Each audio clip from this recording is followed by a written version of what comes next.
summoned from another world, and they are greeted by a princess. They have their powers appraised, and they are all gifted with unique skills, like the Holy Sword technique, and the ability to use all kinds of magic. We then meet Mukata, and when he gets appraised, he has a strange online grocery skill. Mukata is shocked hearing this, thinking his skill is useless, and wonders if he has anything else, but gets told that that is his only unique skill. He becomes devastated, and wonders why all the others got such overpowered skills. Despite this, he gets told that he will still need to have an audience with the king. The heroes have an audience with the king, and he explains that their kingdom has been getting attacked by the Demon King. He asks for their help, and the three heroes quickly offer themselves to help. Mukata, on the other hand, decides he isn't cut out for being a hero, thinking he would only get in the way, and says he just wants to have a simple life. He ends up getting out, and they even send him off with 20 gold coins. In the town, he starts attracting people's attention with his strange attire, so he quickly buys a change of clothes. He goes around, trying to learn about this world, and ends up getting a room at the inn. He is relieved he decided not to be a hero, finding the king suspicious with how luxurious they seemed, and decides he should leave the kingdom as soon as he can. Mukata checks out his stats, and sees he has an item storage skill, and an appraisal skill. He tries calling out for his online grocery skill, but nothing happens. He wonders how his skill works, and he ends up tapping on it, which brings up a page for his online shop. Mukata tries using it, ordering some water and some food. He tries to check out, but it asks for money, and he finds he can deposit his coins into the screen. After confirming his order, a package instantly appears, containing his items, and Mukata is happy that his skill is actually useful. He ends up learning that a gold coin is worth about $100, and the 20 gold he was given would be enough for a family to live for 3 months. The next day, Mukata finds a ride to get out of the kingdom. Along the way, he meets a merchant, and after talking with him, he finds out his item storage skill is actually super rare, with only 1 in 1,000 people having access to the skill. Hearing this, Mukata goes on to ask about the appraisal skill, and the man reveals that that is even rarer, because only heroes summoned from another world can possess the skill. Mukata gets nervous hearing this, and tries not to be suspicious. The man asks him where he is headed, and Mukata tells him he is trying to get to the next kingdom. The man tells him getting out is a smart decision, because the kingdom is headed for destruction, and there are rumors that the borders are about to close. Mukata is shocked to hear this, and in the end, their carriage ends up getting suspended. At the local tavern, Mukata learns that the carriage services were stopped so people can't run away to the neighboring countries. Because if people run away, the kingdom's army would decrease in size. So the men suggest that they should get out while they still can. Mukata wonders how to get out, worrying about the monsters he might encounter. He ends up heading to the Adventurers Guild, and puts in a request for an escort to get out of the kingdom. The clerk tells him that since he is on foot, it would take a number of days, so the cost would be 8 gold. Mukata is alarmed at the price, but seeing he has no other options, he agrees to the price. The clerk calls over an adventurer, and we meet Werner, a C-ranked adventurer. They negotiate the mission, and Mukata offers to provide them with food during their journey, and they come to an agreement. They prepare to set off the next day, and Werner introduces the rest of his party. There's Vincent the swordsman, Rita the scout, Ramon the mage, and Fanka the healer. They head on their way, and soon stop for a break. Mukata goes to prepare some food, pulling a stove out of his storage. Vincent is surprised to see the storage skill, and Rita is impressed at his magic stove. We see in a flashback, at a store, the shopkeeper tries to sell him a magic stove for 50 gold, but instead, he was able to find a cheap portable stove from his online shop. He ends up making some soup and sandwiches, and when the party tries it, they are amazed. Ramon finds the soup to be delicious, but it was actually just some instant soup. They find the bread is super soft, calling it the best bread they have ever tasted, and are glad they took this mission. The group continues on their way, but get attacked by some monsters. Werner and Vincent are able to swiftly take them out, but Mukata is startled at the scene. As they get healed up, Rita reports that there is a red boar ahead. They discuss how to deal with it, but it suddenly appears, and Mukata is shocked at its size. Werner tells him to get cover, and they proceed to battle against the boar. The boar is defeated, and Mokata is impressed at their strength. They end up skinning the boar for its skin and horns, but there is too much meat for them to carry, so Mokata suggests putting the meat in his storage. They decide to stop for dinner, and the group is looking forward to eating his food. They crowd around him to watch, but Mokata gets worried, saying he gets embarrassed, but in reality, he doesn't want to reveal his special skill. He gets to cooking, combining bacon, cabbage, potatoes, and even adding sausages to create a delicious stew. He hands out the bowls to everyone, and as they eat, Mokata wonders if it's not to their taste, but they are soon stuffing themselves, and they all ask for seconds. Mokata is surprised they like it that much, and Ramon reveals that they normally eat jerky and hard breads when they are traveling. Rita even feels her body in better shape thanks to the meal. Mokata finds this a bit strange, and decides to use his appraisal skill. He is shocked to see Rita has boosted stats, and when he appraises the food, he sees that it grants a buff. Mokata starts to get worried, thinking if someone were to find out, he could be in danger, so he is determined to keep it a secret, but there is a beast that watches them from the bushes. The party continues on their journey. A few days away from the next kingdom, they set up camp in a forest, and Mokata decides to cook some of the boar meat for their dinner. He starts preparing the meat, slicing it up into pieces, and he uses a special sauce from his shop to flavor it. As he starts cooking it, the others are amazed at the smell, and it even attracts the attention of the beast. When Mokata is finished, the others stare in awe. As they try it, they are immediately blown away, having never tasted something like this before. They all praise Mokata, but he just thanks his secret sauce. As Mokata discusses his cooking method, their faces suddenly turn to fear, and the beast has emerged from behind him. They are shocked to see a Fenrir, and it speaks to them, demanding to have some of the meat. Mokata quickly gives it a plate, and it eats it with a single bite. It demands for more, and Mokata asks it to wait while he makes more. The beast agrees, and Mokata quickly prepares more meat. He has a huge plate, but the beast devours it and demands more. Mokata keeps cooking, while the beast keeps eating and demanding for more. After cooking again and again, the beast is eventually satisfied. The beast is impressed Mokata managed to satisfy him and decides to form a familiar contract with him. Mokata thinks it's a bad idea and tries to refuse, but the beast gives him an intense stare, and he just can't refuse. His friends encourage him, and he reluctantly agrees. The beast's head starts to glow, and the two form the contract. With this, the beast tells Mokata that he is now responsible for taking care of him, expecting 3 meals a day, and Mokata is left shocked at what he has gotten himself into. As part of the contract, the beast tells him to give him a name. Mokata tries to think, coming up with common dog names, but the beast is not impressed. Seeing it is a Fenrir, Mokata suggests Fel, and the beast agrees. As the party continues on, the people avoid them, and Werner worries that they won't be able to get past the border. Rita explains that there is a legend where a Fenrir destroyed a whole country, and Franca says it definitely happened. Mokata starts to worry, but Fel tells him he will destroy anyone that messes with them, but this just makes them more nervous. They have a break for lunch, and as Mokata goes to prepare the food, he realizes he is out of meat. When Fel demands to have meat, Mokata says he eats too much and tells him to catch his own food. Fel agrees with this and heads into the forest, leaving the rest of the party amazed that he can already command the beast. Fel soon returns, bringing back a rock bird, and Werner is surprised, saying that it is a B-ranked monster that they normally would struggle to defeat. Its beak and claws are valuable, and Fel lets them have the materials, as long as he gets the meat. Mokata starts preparing their lunch, treating it like chicken. He uses teriyaki sauce for flavor.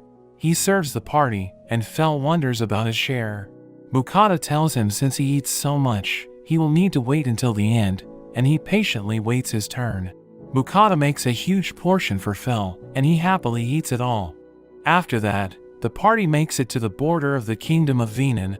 The guards are on high alert, and Werner says they are preparing for Fel. He tells them to wait, while he heads down to explain the situation. Mokata wonders if it's going to be okay, and they soon end up completely surrounded. The commander worries about letting in a beast that can destroy a country, but Mokata tells Fel not to cause any trouble, and Fel says he will only destroy those that harm them. The soldiers are amazed it can talk, and the commander ends up agreeing to let them in. As they enter, the party show their guild cards, but Mokata doesn't have one, so he is forced to pay to get in. They finally get in, and Werner warns Mokata that people will be after him when they hear he has a legendary familiar. Mokata despairs, thinking he had gotten away from the politics, but says he won't be staying for too long, planning to continue traveling and making money using his unique shop skill. Werner suggests it would be helpful to join a guild, and Mokata considers the Merchant Guild. However, Vincent points out that the Adventurers Guild would be able to help with skinning and buying the materials from the beasts that Fel hunts, so Mokata struggles to decide. But Franka says that although it's not common, it's possible to just register for both guilds. The party heads into the town, and Mokata is hit with another fee. There is a servant that instantly greets him, inviting him to meet the Count as a legendary beast tamer. Mokata doesn't want to go and tries to turn him down, but the man is insistent that he comes with him. However, when Fel approaches, he threatens the man, who runs off terrified. Werner worries about making an enemy, but Fel says he can handle anything they throw. They would need a dragon to go up against Fel. Mokata is shocked to learn there are dragons, and Fel agrees that a dragon would be the only thing that could match him, saying he once fought against one 400 years ago. Werner gets Mokata to sign off on their job, and Mokata is surprised he can understand the language, thinking it must be a skill that heroes are summoned with. The group thanks him for all the delicious food, and the party goes their separate ways. Mokata heads over to the Merchant Guild, and the people around try to avoid him. As he enters, everyone turns their attention to him, nervous at the sight of Fel. Mokata requests to join the guild, and the clerk explains that there are 5 levels of merchants, which determines the level of fees and taxes. She offers him the iron rank and hands him his guild card. Later, Mokata finds that beasts aren't allowed to stay at the inn, but Fel is more interested in what's for dinner. Mokata starts preparing the meat, but suddenly gets a craving for rice, so he picks up another stove from his shop. As he cooks, Fel watches eagerly. He finishes it off with a sauce, and Fel devours it, finding it to be delicious. Mokata gives him another steak, but Fel notices a change in the flavor. Mokata reveals he has different sauces, and Fel is amazed that the same meat can taste completely different. But in the end, Fel really likes the garlic flavor. Mokata cooks for himself, making a delicious beef bowl, and he blows himself away.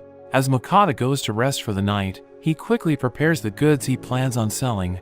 The next day, Mokata heads back to the Merchant Guild, wanting to sell some of his goods. When the clerk checks out what he has, she is shocked and runs off. Mokata wonders if there is a problem, but she ends up inviting him inside. He meets with the guild master, who examines his goods. The guild master tells him that the quality of his salt and pepper is exceptional, even fit for a king. He wonders how Mokata came across such product, and it turns out he just bought it from his shop. But Mokata says he came across it during his travels, and the guild master respects his privacy. The guild master offers to buy everything for 14 gold, shocking Mokata because it only cost him 5 copper each. As he considers the exchange rate, the guild master thinks he is reluctant and ends up offering even more money, upping his offer all the way to 17 gold, and Mokata accepts the deal. He can't believe how easy it is to make money, and now he won't need to worry about making money for a while. He heads over to the Adventurers Guild next, and the atmosphere is completely different. He tells the clerk he wants to join, but she is disinterested, and just hands him a form. After he fills it out, she throws him his card, saying he starts at G rank, and he wonders if he could have an explanation about the guild. The girl sighs, and explains that adventurers are ranked from G to S rank. He is able to take missions up to 1 level higher than his rank, and the guild takes no responsibility for any injuries or death. Mokata checks out the job board, and finds an easy herb gathering mission to start with. The next day, Mokata starts getting ready, preparing to set off on his mission, but Fel glares at him, demanding that it's time for breakfast. The two make it to the fields, but Fel says he is still hungry. There wasn't enough ingredients, so Mokata tells him he should go hunting again. Fel agrees, but worries about Mokata's safety if he is not around, saying he can feel that there are monsters around. Fel tells him not to worry, casting a protective barrier on him. He dashes off, telling Mukata to have lunch prepared for him.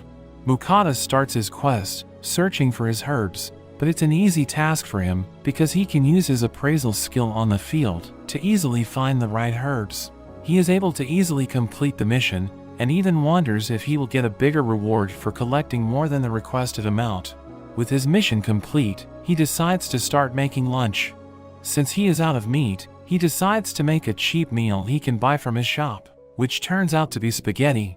As he is preparing the meal, Fel returns with a rock bird, saying he enjoyed the teriyaki from the other day. He says he hunted other monsters as well, but couldn't bring them all at once, but Mukata tells him they can pick it up later. Mukata finishes off preparing the spaghetti, but remembers the final ingredient, picking up some Parmesan cheese. Fel finds the spaghetti to be strange, but Mukata explains it is food from his own world. When Fel tries it, he is pleasantly surprised, enjoying it even though there isn't as much meat. Mukata tells him to try out the cheese powder, and Fel is amazed at the richer flavor. Fel ends up making a mess, getting the sauce all over himself, as Mukata laughs at the sight. Mukata is suddenly shocked when he sees the mountain of monsters that Fel hunted. There are all kinds of monsters, and Mukata starts stuffing them into his storage. He wonders if everything is edible when he recognizes an orc, but Fel tells him that orcs are considered delicacies, essentially just treating them as walking pigs. With all the monsters stored up, it's time to head back to the town. Mukata heads to the Adventurers Guild and hands in the herbs. The girl is surprised he has so many, saying he must have gotten lucky, and pays him 9 silver for the herbs. Mukata then asks about selling monsters, surprising the girl, but he points over to Fel, and the girl is stunned to see him. She quickly regains her composure and points him over to the guild butcher. Mukata pulls out an orc, and the man worries about space, so they head out to the back. The butcher tells Mukata he has heard about him from the rumors around town. Mukata pulls out the mountain of monsters, shocking the man with the amount, and that there are also some A-ranked monsters. Mukata asks him to skin all the monsters, saying he will sell all the materials except for the meat. With so many monsters, the butcher tells him to come back the next day. Mukata asks him to skin one of the monsters so they can have something for dinner, so the man prepares one of the orcs for him. Mukata starts preparing dinner, and we learn his storage skill can keep his food from spoiling. He cuts up the orc meat, coating it with flour, and fries it up. He finishes it off with some leftover sauce from that lunch. Fel devours the food, saying that orc meat is much more tender than regular boar meat. Mukata is turned off by the image of the orc, but when he tastes it, he is pleasantly surprised, learning not to judge things before trying them out. The next morning, Mukata heads back to the butcher's. There is a mountain of meat, and the man hands him his gold for all the materials. He is paid 202 gold, and Mukata is shocked at the amount of money. The man tells him he can't be so clueless, teaching him about the value of certain materials, like orc testicles, which are good for strength, and boar tusks that can be used for crafting. The man also hands him some demonic stones that contain magic powers and are dropped from the A-ranked monsters. The man tells him that people around town have been talking about him, debating about whether Fel is really a Fenrir or just a great wolf. As Mukata walks through town, he can hear the people debating. He thinks it's time that they left, and tells Fel they shouldn't stay in the same place for too long. Fel says he doesn't mind, but says he is hungry again after seeing the mountain of meat. The two make their way out of the town and find a place to set up camp. As Mukata goes to prepare dinner, he decides to treat Fel to a feast since he made him so much money. He pulls up his shop, showing Fel all the meats from his world, and he suddenly thinks it's raining, but it's really just Fel drooling over seeing the options. Mukata orders a bunch of food and creates a platter of mixed meat from his world. Fel is amazed by the different textures and flavors, having never eaten such foods before. Mukata follows up with the main dish, cooking up some Japanese black wagyu, but Fel is disappointed by its small size. However, when he tastes it, he is instantly blown away, and Mukata tells him it's from a cow that was specially raised. After their feast, Fel is energized, saying he could even beat up a dragon. Mukata gets worried hearing this, and uses his appraisal skill on him. He is shocked to see that Fel has a massive boost to all of his stats. With all his energy, Fel decides to go hunting, but Mokata worries about being left alone. Fel casts his barrier on him, and telling him it would be enough to even stop a dragon's breath. Fel runs off, and Mokata is left behind. And trusting in Fel's barrier, he just prepares his bed and goes to sleep. Fel goes on a rampage through the forest, taking out a rock bird with a single slash, using lightning magic to destroy a giant deer. There's a chimera beast that appears, but Fel unleashes a devastating lightning attack against it, causing a huge explosion. In the morning, Mokata can't believe himself when he finds 3 mountains of monsters all around him. Fel agrees that he might have gone a little overboard, but he boasts about taking the chimera with a single attack, when he normally would have had trouble against it. Seeing the effects of the black wagyu, Mokata has no choice but to ban it from his menu. As they have a break for lunch, Mokata wonders if Fel uses magic when hunting monsters. Fel reveals he is particularly good with wind magic, having been blessed by the wind goddess.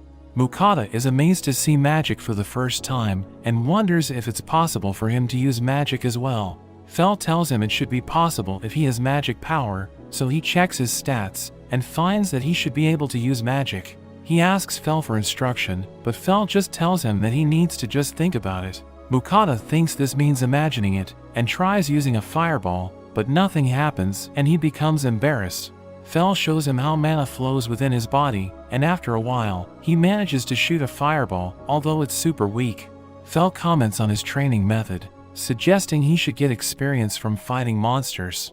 Mokata is worried about getting hurt, but Fel gets annoyed and carries him off. They end up finding some goblins, but there is a whole village of them. Mokata worries there are too many, but seeing that he is a coward, Fel howls and draws the attention of all the goblins. They start getting chased, and Fel tells him he now has no choice but to fight. He leaves to find the goblin boss, and Mokata is left alone. Mokata attacks using his fireball, but as he tries to run, he trips over. As a goblin jumps at him, he is actually protected by Fel's barrier. He keeps throwing his fireballs, and eventually throws one that is quite powerful.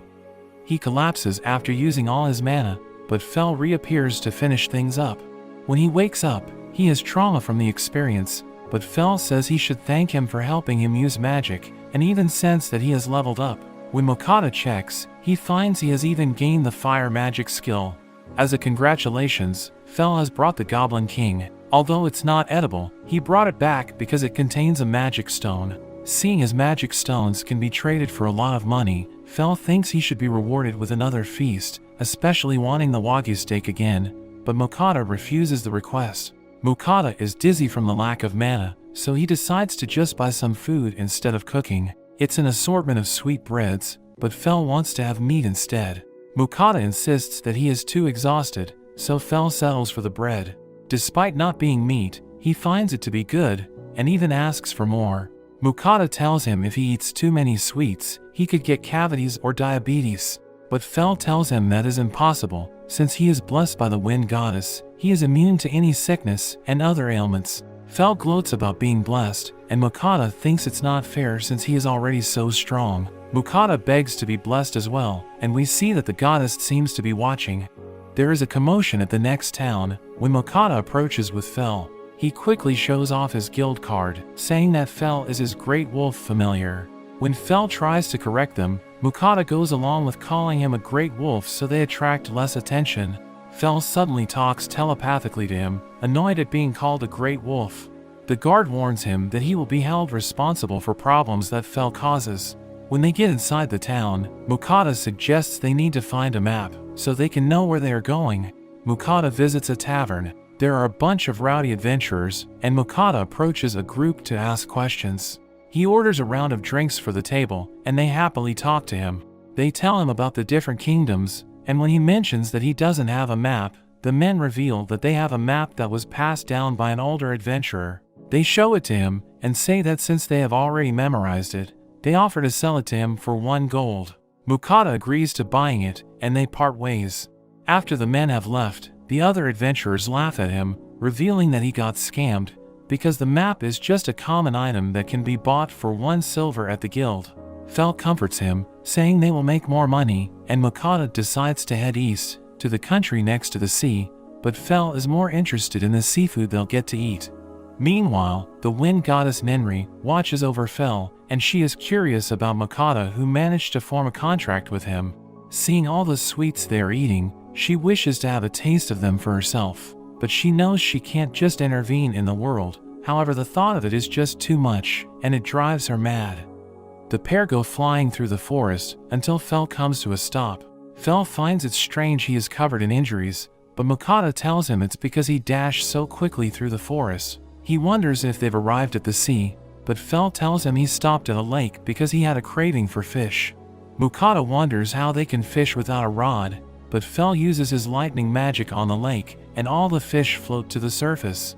Mokata starts collecting the fish, finding some trout, and he wonders if it is the same as fish from Earth. Fel tells him to collect the pink fish, saying that it makes his tongue tingle. Mokata thinks the color is suspicious, and when he appraises it, it turns out to be a poisonous fish. He throws it back, and refuses to cook it, not wanting to mix poison with his cooking, so Fel has no choice but to agree. He starts a fire, and as he buys some other ingredients, Fel keeps pestering him to buy meat, but Mokata keeps turning him down. Mokata starts preparing the fish, thanking a video series he watched about cooking fish. He guts the fish, and cleans it thoroughly. After skewering them, and adding salt, he puts them on the fire to grill. He ends up cooking up a number of fish dishes, and when they taste the food, they are both blown away. Fel devours the food, and Mokata even cracks open a beer to go with the fish. They end up completely stuffed. Mokata becomes startled when he suddenly runs into a blue slime. Fel tells him not to be scared, since it's very wet, feeling that it is kind of like jelly, and the slime high-fives him. He checks out its stats, and it's super weak, having only been born 3 days ago. It bobs up and down, and Mokata wonders if it's hungry, but he is all out of food. The slime ends up eating a bottle, and Fel says that slimes can even eat rocks. It starts eating other trash, but when it grabs the frying pan, Mokata quickly stops it. But in the end, Mokata is happy that it could eat all his trash, and the slime seems happy to be praised. He starts petting it, and Fel tells him it has become his familiar. Mokata is confused because he didn't make a contract. Fel says that just accepting its feelings was enough, and when he checks his status, it has become his familiar. Fel tells him to name it, and Mokata ends up calling it Sui. A few days later, Mokata starts trying to learn earth magic, but he struggles to shoot even a pebble. Fel suggests that he needs some more hands-on experience, but Mokata is still traumatized from being chased by the goblins, and absolutely refuses. Mokata takes a break, and Sui tries to eat his bottle. Mokata notices that he is getting bigger, and is already level 8. He wonders if eating items from the other world will provide benefits, just like the food does. Fel starts getting hungry again, and Mokata makes an orc meat bowl for him, and even makes a bowl for Sui. Mokata enjoys a bowl for himself, but Fel quickly demands for seconds, and even Sui asks for more. After their dinner, Sui helps to clean the dishes, dissolving only the food scraps, and Mokata is thankful for his help. He decides to have dessert, to go with Sui's first meal, and he serves them some dorayaki, which is a pastry with a sweet red bean filling. Sui seems to really enjoy it, and Mokata is glad. In the morning, Fel gets a message from the goddess, and when Mokata wakes up, he shares the message that he received. He tells him that the wind goddess Ninri is willing to bless him, but there are a few conditions. He tells him that he would need to pray, and offer sweets from the other world once a week. Fel goes on to tell him that it would be impossible to give him a full blessing, so he would only get a minor blessing, but it would still be enough to make him immune to all status ailments, and even boost his magic. Mokata thinks it's a great deal, and instantly decides to accept it. He wonders how he can pray and make his offerings, but Fel tells him he can use anything as an altar, even a rock on the ground, as long as his feelings are conveyed. For the first offering, Fel tells him that she wants the dorayaki, as well as some cream and melon breads. Mokata can't believe she is demanding specific items, but ends up preparing them and offering them to the goddess. The items vanish, and he receives the blessing. Meanwhile, Ninri gets hold of the sweets, and she can't believe just how soft and sweet it tastes. She quickly devours it, and becomes sad when it's finished. She tries some coffee that Mokata sent, and she finds its bitterness pairs perfectly with the sweets. She reaches for the other sweets, but thinks she should savor them, but in the end she can't control herself and just devours them both. Back with Mokata's training, he is able to shoot a larger stone with much more speed and force, thanks to his blessing. Sui has also leveled up to level 13, and Mokata wonders if it will be able to evolve eventually. He keeps practicing, but gets tired when he runs out of mana. He has some chocolate to help him recover, and he even gives some to Sui. He waits for Fel, who seemed to have gone to investigate something, but when he returns, he notices that they were eating without him. Mokata shows him the chocolate he ate to recover, and Fel suddenly claims to be tired from running. Mokata doesn't buy it, but Fel tells him he is tired from carrying him every day, so Mokata has to order some more for him. As he eats it, Mokata gets a message from Ninri. She calls it a divine message, but she just wants some chocolate as well. Mokata mentions how it hasn't been a week since his last offering, but Ninri insists on it. Mokata reluctantly sends her the chocolate, and Fel suddenly decides it's time to go. Mokata asks if they're in a rush, and Fel has a suspicious look on his face, and they end up at the entrance to a dungeon. Mokata is confused why they are there, but Fel tells him that they are there to get experience. Just like when he learned fire magic, he had to fight against goblins. Mokata tries to sneak away, but Fel pulls him back. Looking at the dungeon, Mokata is terrified, wanting to leave. Fel tells him he has already explored the dungeon, and there are only weak monsters inside. But Mokata doesn't believe him. Fel insists on this method, because Mokata's own training hasn't produced much results. He tells him not to worry since he will protect him with his barrier, but tells him that one day he may not be there, so he will need to be able to defend himself. Mokata ends up agreeing, but decides that he needs to prepare before they go in. He prepares a feast of all kinds of food from his shop. Fel is curious what he is doing, and Mokata reveals that food from the other world gives temporary buffs, reminding Fel of how he felt stronger after eating the Wagyu steak. Since he doesn't know which foods boost which stats, he prepares to eat a bit of everything, and then give the leftovers to him and Sui. He starts eating, having a bit of each of the dishes, and Fel can sense that his stats are increasing. He gives Sui some of the food, and he eats the entire plate. Fel wonders if the trash that Sui eats also gives a buff, but Mokata reveals that the trash actually helps Sui level up. Mokata finishes off with some dessert, and he ends up completely stuffed. When he checks his stats, he can see that all his stats have increased by around 20%, and Sui and Fel's stats have also increased around the same amount. Fel suggests they are ready to go, but Mokata is still a little worried. They start to enter, but Mokata makes sure to remind Fel to cast his barrier. They walk slowly, and Fel starts pushing him along. Fel ends up shoving him, and he comes across a slime. He feels bad about attacking a slime, but Sui spits out acid and takes it out. Fel praises his attack, and thinks that Sui could even be unique. More slimes approach, and Mokata uses his stone bullet spell, and Sui takes out the other one.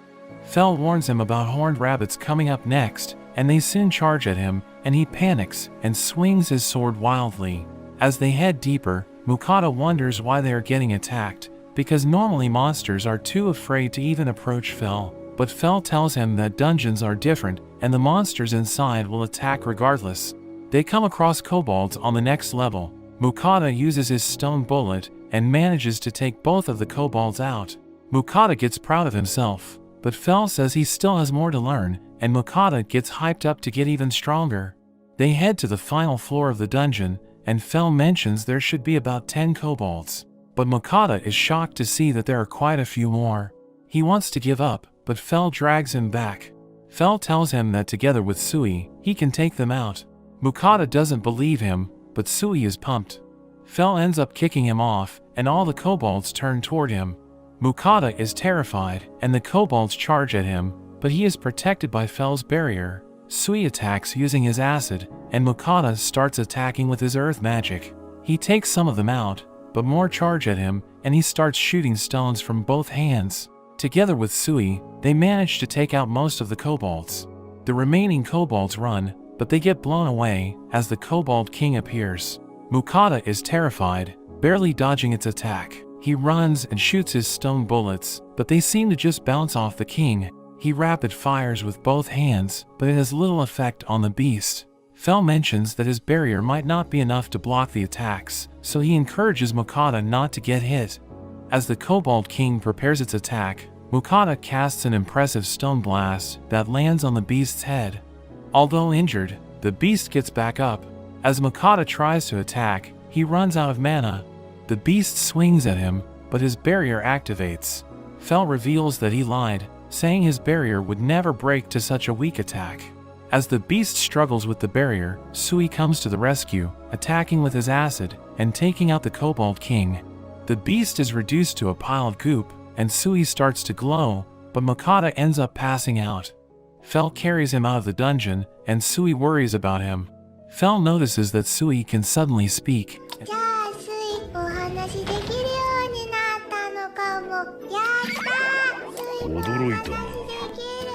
Sui can't wait to talk with Mukata, and wonders when he will wake up. Fel says they can talk while they wait, and Sui happily calls him Uncle Fel.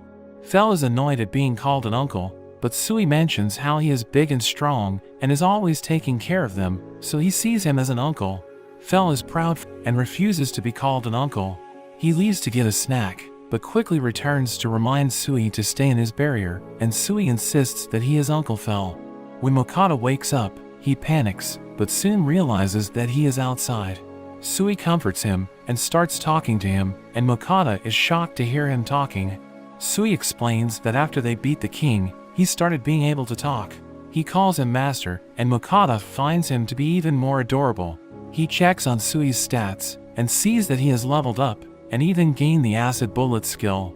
He checks his own stats, and finds that he gained 4 levels, and now has the Earth Magic skill. Fel returns, and Mukata wonders where he went. Fel mentions how he was passed out for a while, and he got hungry, so he went to find some food, but says that he prefers his cooking, so he asks for some food as a reward for helping Mukata learn Earth Magic. Mukata is annoyed that he lied about his barrier breaking, but Fel reasons that it was just to help him. Mukata gives in, and decides to make some food. He prepares some eggs, and some leftover rockbird, combining them together to create a delicious dish. Fel instantly devours it, amazed at the use of eggs, and Sui finds it delicious as well. After their meal, Mukata wonders if Fel has talked with Sui, and Sui mentions how he talked a lot with Uncle Fel when he was asleep. Mukata laughs at Fel being called an uncle, and Fel gets mad, reminding Sui not to call him uncle. Mukata keeps making fun of Fel, saying compared to Sui, who is only 2 weeks old, he is definitely an uncle. Sui insists on calling him uncle, but Fel yells at him, and Sui begins to cry. Mukata calls him mean, and Fel has no choice but to let Sui continue to call him Uncle Fel. As they travel, Fel mentions that they are going to be passing through Orthros and Griffin territory. Humans would normally go around to avoid these areas, but Fel insists on going straight through. Mukata is shocked to learn this, and gets worried about getting attacked. He wonders why they are going straight through, but Fel says they are no threat to him. Mukata tries to get him to turn around, but Fel tells him they are already in the Orthros territory. Mukata hears the beasts in the forest, and they are soon approached by a pack of Orthros, which appear to be twin-headed wolves. Fel uses his intimidation, causing the Orthros to back away, but there is still one that wants to fight. Fel sees that it's younger and more foolish, so he tells Mukata to stand back with Sui. Mukata hides in a bush, and Fel tries to warn the beast, but it lunges at him, and Fel uses a skill, completely destroying the beast with a single slash. The other Orthros become terrified and run away. Mukata wonders about the attack that Fel used, and Fel explains that it's a skill he invented 600 years ago. As he talks about it, Mukata sees how smug he looks, and Sui wonders if he could also learn the skill. Mukata says it's unlikely since he doesn't have claws, but compliments his acid bullet skill. He praises Sui, and Fel is left feeling jealous. As they set up camp, Mukata is still on edge, but Fel tells him not to worry, because the Orthros should have learned their lesson. Fel is more interested in what's for dinner, but Mukata still worries, and wonders if he has set up his barrier correctly. Sui calls out, saying he is hungry, and Mukata rushes to him, saying he will cook something nice for him, and Fel notices just how different Mukata is treating the two of them. As Mukata is about to cook, he asks Fel how long it will take for them to get through the forest. Fel tells him that they are halfway through, and Mukata is shocked that they have another 3 weeks to go. Thinking that they may run out of meat, Mukata decides to cook some black serpent. He has heard that it tastes just like chicken, so he decided to prepare it in the same way. He orders his ingredients and takes the meat off the bones. He finds the meat lean, like chicken breast, so he cuts it up, marinating it in sugar and sake. He makes a chili sauce out of his special ingredients and then fries it up all together to create his dish. Mukata is hesitant to try it, so he imagines it as chicken. As he eats it, he finds it to be delicious, and Fel demands to have some as well, snatching the dish out of his hands. Fel finds it to be amazing and immediately demands for more. As they travel through the forest, Fel suddenly comes to a stop. He sees some glowing mushrooms and says that they have the power to heal the body. They are usually quite rare, so Mukata decides to stock up on some. Sui eats the mushrooms, while Mukata continues to harvest them. Mukata ends up with a bunch, and Sui suddenly starts glowing. Mukata wonders if he is okay, and the glowing stops. Mukata uses his appraisal skill just to be sure, and finds that Sui has gained the skill to create healing potions. Fel suggests that skill is from eating all the mushrooms, remembering a time when he saw a slime turn to metal after eating only metal. Mukata is overjoyed to learn this, and he praises Sui. He asks him to try out his new skill, and Sui gives it a go. He eventually creates the healing potion from his hand, and Mukata quickly grabs a bottle and bottles it up. Mukata appraises the potion, and it's considered high quality. Mukata wonders what this means, and it turns out Sui can create 3 levels of potions that can be used to heal different amounts. Fel says he has been around a long time, but has never seen a slime that can produce healing potions, so he thinks that Sui must be unique. Sui jumps onto him, and he continues to praise him. They continue traveling until they eventually enter the Griffin territory. A griffin lands, and Mukata is terrified, but the griffin shows respect and is able to speak. It asks Fel for a favor, saying he wants to fight Fel so he can be accepted as the leader of his group. Fel agrees, but says he won't be going easy. Mukata takes cover, but communicates to Fel not to kill him. Their fight begins as Fel charges at the griffin. Fel lands a kick, and the griffin shoots his feathers down. The area is filled with dust, and the griffin launches an attack. But Fel uses his wind magic, creating an enormous tornado, which cuts up the bird. Mukata tells him he has done enough, and Fel ends his magic. Mukata rushes over, and the griffin is heavily injured. Mukata calls for Sui, and drenches the bird with the healing potion. The griffin is saved, but it feels bad about losing. But Mukata tells him to look closer, and it seems he was able to do some damage to Fel, and Fel reluctantly admits to this. The griffin lets out a cry, and the rest of his flock joins him. He is accepted as the leader, and as thanks, he gives Mukata one of his feathers, saying they won't eat his descendants. The griffins leave, and they set up for another night. Fel demands lots of meat after using his energy in the fight, but Mukata mentions how he gets plenty every day. Mukata decides to cook up the rest of their meat, and he fries up some orc meat. Fel and Sui happily devour the food, but Mukata is hesitant, remembering what the orcs looked like, but in the end, it's just pork, and they all happily eat. After their meal, Fel wonders if he has been making his offerings to Ninri, but Mukata seems to have forgotten. Fel reprimands him, and we see Ninri waiting. Mukata finally prays, and Ninri yells at him for being late. Mukata says he has been busy, but Ninri says she has been watching, and knows that he just forgot. She continues to reprimand him, but Mukata begs for forgiveness, offering up a large range of Western desserts. Ninri's mood instantly changes, drooling over the desserts. She is blown away by the cake, and demands Mukata to send her the same amount next time. The group finally makes it through the forest, and they approach the kingdom of Leonhardt. He mentions they need to get to the guild because they are out of meat, and Fel immediately worries. He starts searching for the road, and they come across a caravan in the distance. Fel mentions they are being attacked by bandits, and Mukata tells him to save them, offering up a special dinner. Fel dashes off, excited about the offer, and we see that at the caravan, the people are struggling against the bandits. Fel arrives, letting off a deafening roar that causes everyone to freeze. He tells the bandits to give up or else, and they all throw down their weapons. They are all captured, and we meet Lambert, the owner of the caravan, and Lars, the leader of the adventurer group. They thank him for his help, and they are surprised to meet the person that all the rumors have been talking about. Mukata wonders where they are headed, and Lambert says they are headed to the city of Carolina. Mukata reveals they are new to the area, so he asks to tag along with them. Lambert feels safer having him around, and welcomes them to join him.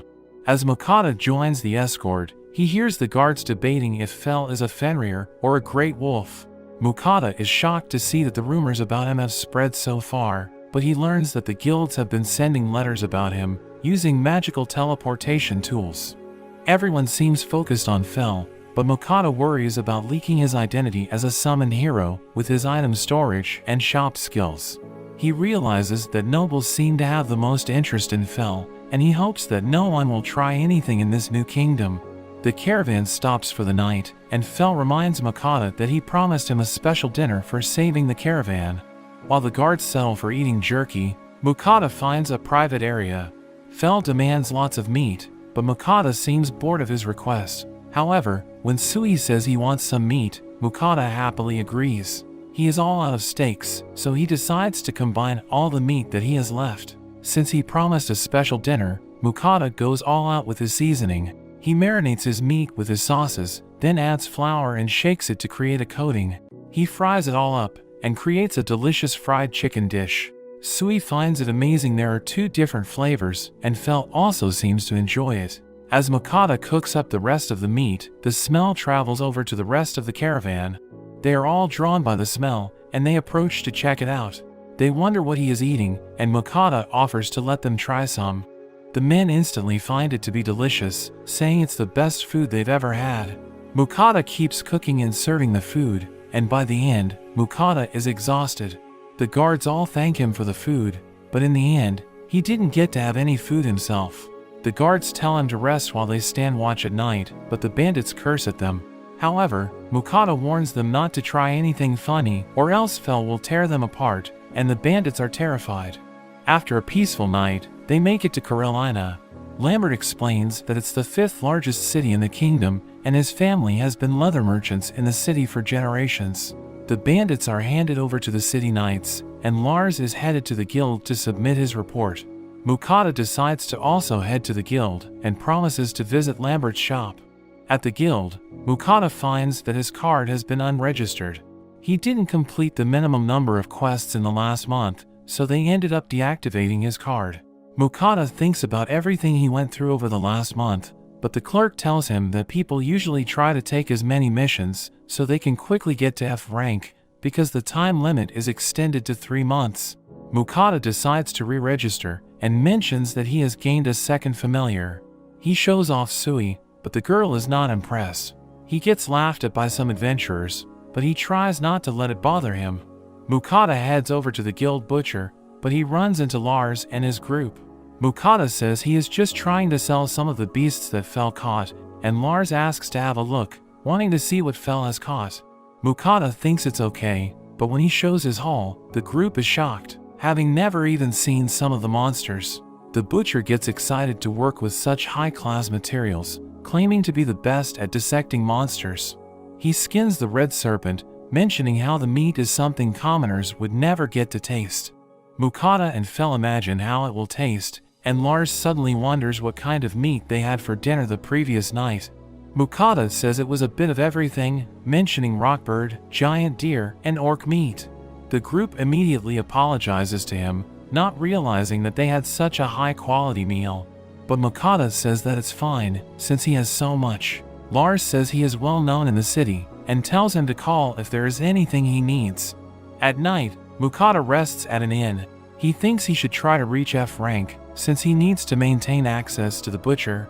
He's not sure about becoming an adventurer, and he suddenly hears Ninri's voice, telling him he has more important things to do. She says she has been waiting patiently for him, so Mukata checks his shop for some sweets. He picks out a bunch of jellies and pudding, and offers them to Ninri, thanking her for her blessing. As Ninri tries out the pudding, she is amazed by its wobbly nature, but as she enjoys it, it seems as though she has attracted the attention of the other goddesses. The next day, Mukata checks out the job board at the guild. Each of the jobs gives points based on their difficulty, with herb gathering giving 1 point and goblin hunting giving 3 points. He needs to get to 100 points to move up to the next rank, and Fel thinks they should take the goblin quest to level up faster, but Mokata refuses, because he still has trauma from the last time he fought goblins. Fel wants to get to the ocean as soon as possible, so he can eat all the seafood that he wants. He has been craving seafood ever since the last time they had fish. Fel asks Sui what he thinks, suggesting he could fight against goblins, and Sui gets excited. Mokata tries to convince him to choose the safer option of collecting herbs, but Sui says he can already make his own medicine and would rather just fight. Mokata gives in and picks up the goblin hunting mission. They head into the forest, and their mission is to hunt 3 goblins. They quickly find some goblins, and Sui easily takes them out with his acid bullets. As proof that they killed the goblins, Mokata has to cut off their right ears. Mokata struggles to do this, and Fel thinks it's weird since he should be used to cooking monsters, but Mokata argues that it's not the same. Mokata's rant ends up attracting a whole swarm of goblins. Sui easily takes them out, blasting them with his acid spray. They find the goblin camp, but Mokata says they've already done enough to complete the quest. Sui begs to continue, and Mokata lets his guard down, and Fel drags him along. In the end, they take out all the goblins, and Sui says he had a lot of fun. Fel tells Mokata to collect the ears, but Mokata wants to refuse. Fel drags him along, and after collecting all the ears, Mokata has emotional damage. Mokata gets worried about how they should dispose of all the bodies, not wanting to attract other monsters or to melt all the bodies with his acid, and Sui starts to shake and grows to an enormous size. It seems Sui has gained a new skill to change his size. Sui starts to shake again and splits up into smaller pieces. There is a whole army of slimes, and they start melting down the pile of goblins. Mokata wonders if Fel has ever seen something like this, but even he is amazed. Sui finishes the job, and Mokata wonders just how much stronger he will become. When Mokata returns to the guild, everyone is shocked at how many goblins they took out. He is called to meet the guild master, and Mokata starts to worry. They are introduced to the guild master Willem, and he confirms that they wiped out the entire goblin settlement. Mokata admits to it, and Willem is impressed by Fel's strength. He reveals the real reason for calling him, mentioning a message he received from the royal palace. It says that they can freely live in the country, however, they wish to rely on him in times of emergency. Mokata celebrates being free from the agendas of the nobles, and Willem says that just having a legendary beast in the country will be enough of a deterrent to the neighboring countries. Hearing that Mokata is looking to level up his guild rank, Willem decides to use his authority as the guild master to raise him to C rank. Mokata is shocked to hear this, and Willem says it would be a problem if Fel's master was too low ranked. In exchange for ranking him up, Willem has some requests for him, but Mokata isn't too keen on doing regular work, so he tries to decline, but Willem mentions that he actually wants Fel's help to take on some A and S ranked missions for him. Fel is confident he can handle any mission, and Willem is happy to hear this, because there are no adventurers that can normally take on those jobs. Willem says that he will tell the other adventurers not to mess with them, and Mokata thinks he can trust him, so he makes a special request. He reveals a bunch of high-ranked monsters that he's been keeping. Willem and the Butcher are shocked to see the monsters, and the Butcher has never even seen a chimera before. Mokata explains he kept them hidden because he didn't want to cause a scene. He wants to sell them to the guild, but Willem says that they don't have the money to even buy the chimera from him. The Butcher gets excited to work with a blue ogre, and Mokata wonders what's special about it, but the Butcher says it's a unique S-ranked monster. He points out the Orc King, which is also an S-ranked monster, with its ability to control all other orcs. Mokata can't believe all the S-ranked monsters that Fel has hunted, and Sui pops out, saying that he wants to be strong just like Fel, and Mokata starts to get nervous. Willem tells him to come back the next day, when his new card will be ready. Later that night, Mokata wonders what they should have for dinner, and Fel wants meat as usual. Mokata thinks they have been eating too much fried food lately, so he decides to cook something more refreshing. He boils up some rockbird meat, prepares his vegetables, and then starts shredding the meat. Sui joins in to help him out, and he tops it off with a sesame dressing. Fel is not sure about the vegetables, but they end up devouring the meal, and Sui finds the sesame sauce to be especially delicious. Mukata realizes he didn't cook any rice, so he makes himself a sandwich instead. Sui asks to try some, and Fel also asks for seconds. After the meal, Fel rests, but Mukata thinks it is pretty cramped for him, since they are used to sleeping out in the wild. Mukata takes out his futon to make it more comfortable for him, and he instantly falls asleep. The next day, Mukata goes back to the guild, and is surprised to see his new card is silver. He now has a 6-month time limit to complete his missions, so it shouldn't be getting deactivated. Willem goes on to pay Mukata. Calculating the value of all the monsters he sold, the red serpent was worth 200 gold, and the blue ogre was 432 gold. Mukata is shocked at the value of everything. Factoring in the goblin subjugation as well, it comes to a total of over 1900 gold. Mukata is left speechless and starts to worry about people coming after him. Willem reveals the 2 missions that he wants help with. The first is subjugating a group of metal lizards. With their metallic skin, they are practically immune to physical attacks. The second mission is to hunt a herd of bloody horned bulls, which have been causing trouble in a beginner hunting ground. But Fel says they are delicious, thinking of it as beef, and getting excited to eat steak again. As they leave the guild, Mukata thinks they should head off in the morning. Fel wants to go right away, but Mukata says if they did, they would end up arriving at night, but Fel just wants to have steak as soon as possible. Mukata stops by Lambert's store, and he is interested in buying a new bag. Lambert shows him a number of different bags, each made with different materials, but it's going to be for carrying Sui, so he lets Sui pick for himself. Sui picks the one made out of red boar leather, and Mukata goes on to pick out a belt, as well as some new shoes. He considers buying shoes from his shop, but decides it's better not to stand out too much. It comes to a total of 11 gold, but Lambert insists on giving it all to him for free, since Mukata saved his life and served him such a high-quality meal, so Mukata thanks him. Lambert asks about the black serpent that they ate and wonders if Mukata still has the skin, but Mukata says he already sold it to the guild. Lambert gets disappointed and mentions there is shortage of serpent skin.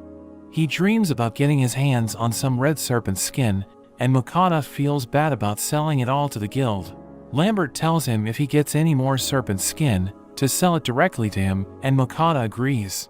After they leave, Fel feels like eating serpent, since they were talking about it so much. Mukata thinks about how good it tasted, so he decides to cook it again. He starts marinating the meat, and is ready to give Fel all he can eat. He starts frying it up, and when he did, Sui and Fel complain he is eating without them.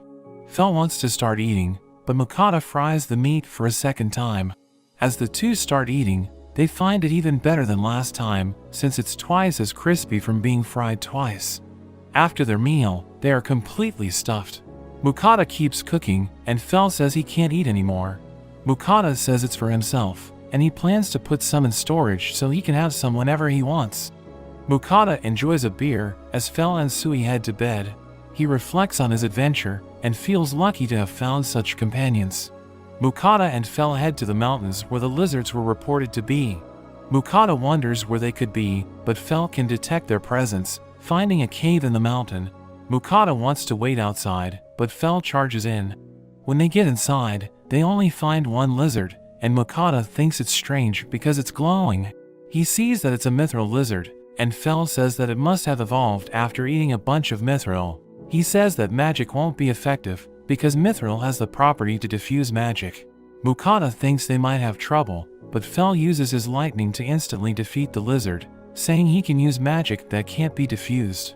Mukata pays his respects and starts storing it away. He finds a piece of mithril ore and starts to imagine if he had a mithril weapon. He starts collecting some mithril, and Sui helps him out.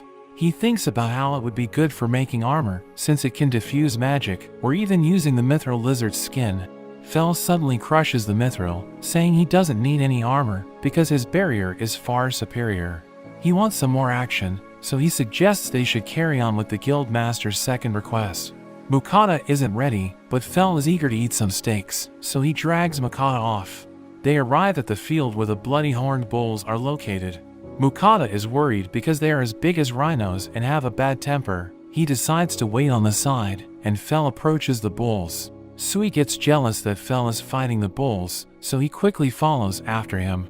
Mukata sneaks up closer to watch, and in an instant, there is a blast of wind, and all the bulls are defeated. Sui excitedly tells Mukata about the fight, and Fel compliments him on how he did. Mukata is surprised at the number of bulls, and starts stuffing them into his storage. Sui decides to help out, splitting up into multiple slimes, and helping him move the bulls. Mukata starts thinking about all the beef dishes he will be making. Back in town, Willem and the butcher are shocked to see a mithril lizard. Mukata gets nervous, and wonders if there is a problem.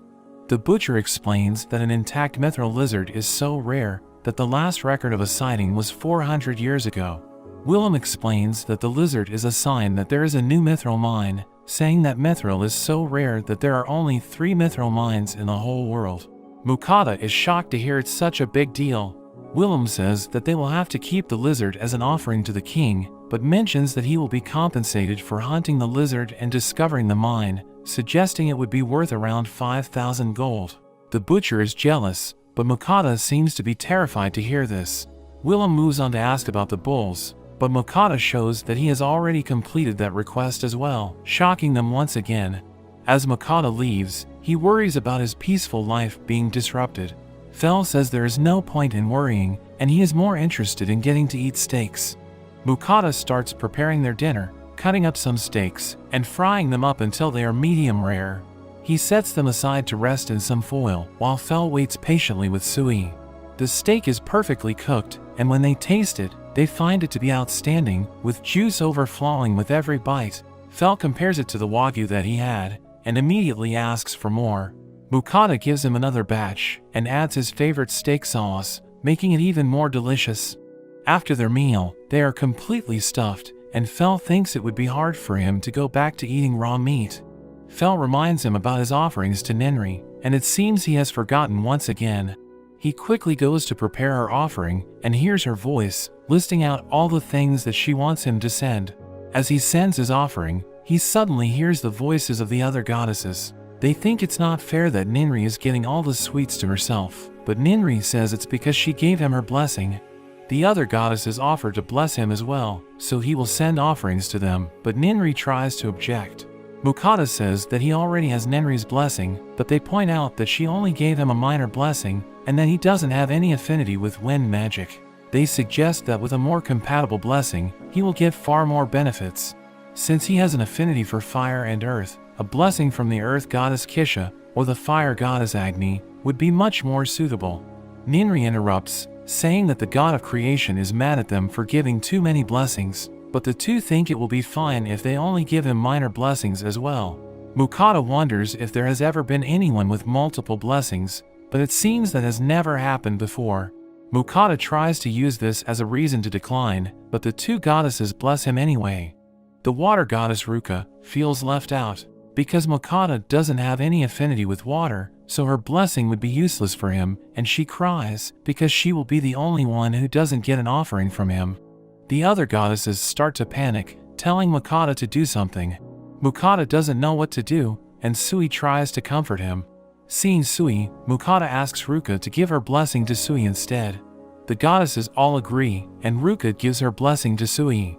Kisha points out that Ruka gave Sui a full blessing, but Ruka says it's okay, since she only gives her blessing out every 100 years, unlike the rest of them, who constantly give their blessing out, making the god of creation mad at them. Now that he is blessed, they demand his offerings, so Mukata sends them an extra large box of desserts, and they are overjoyed. Status, and sees his new blessings. Sui wonders what a blessing does, and Mukata explains it protects him and boosts his power, but Sui doesn't really understand, so Mukata decides to test it out the next day. When Mukata tries out his magic, he finds his power has dramatically increased. Even after using his magic, he doesn't get exhausted like he used to, so he is pleased with the blessings.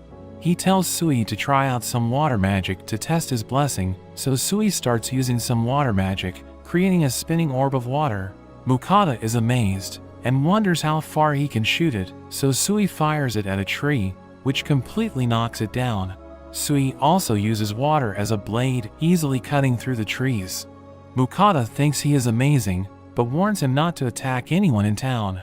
Fel suddenly wants to fight Sui, but Mukata says it's too early, and Fel gets disappointed, thinking he had finally found a worthy opponent.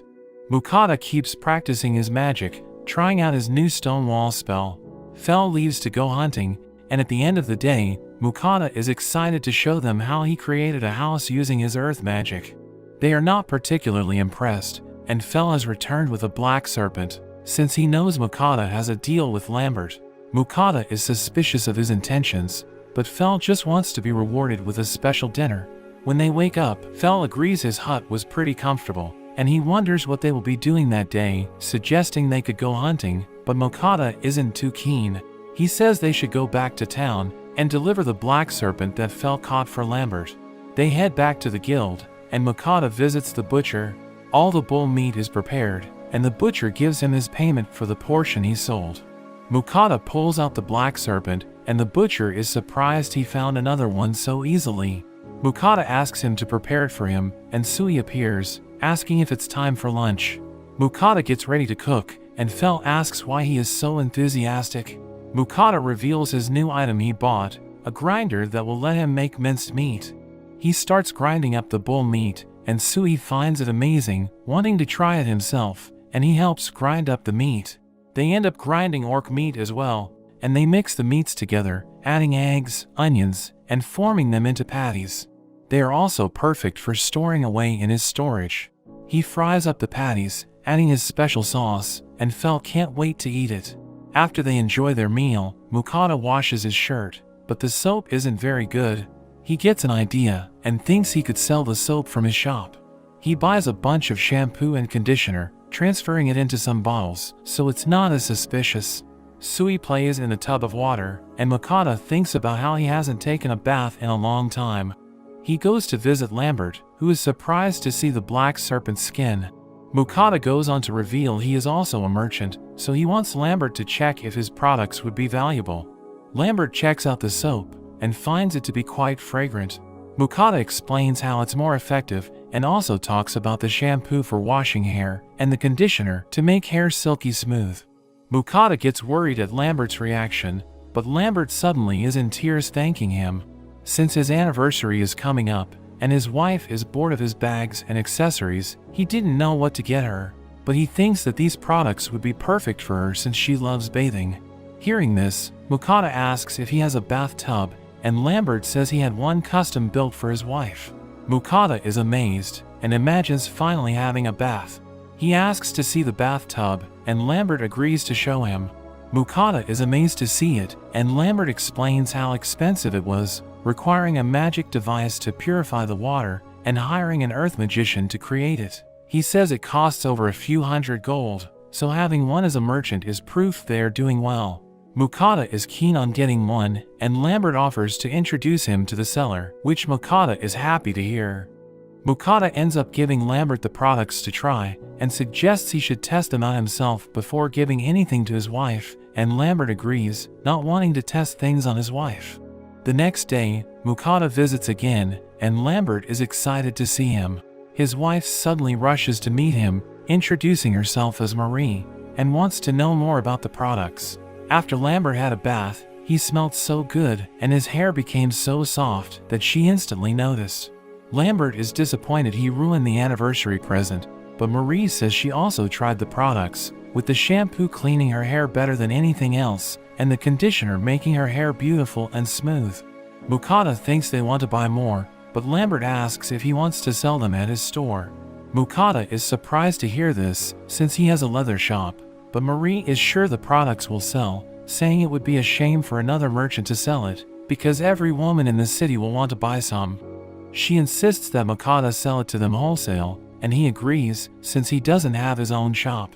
Marie is excited to hear this, especially since she can have a personal supply. When Mukata returns, he is exhausted after delivering a bunch of product to the shop. Fel wants to look for a dungeon, but Mukata rejects the idea, saying he is being called by the guild master. As Fel waits outside, Mukata hears some adventurers talking about a stray wyvern and gets worried about how dangerous they are. He goes to see the guild master and is shocked to see a gigantic stack of gold. Willem tells him he is getting 5,800 gold for discovering the mithril mine, and Mokata can only think about buying a bathtub for himself.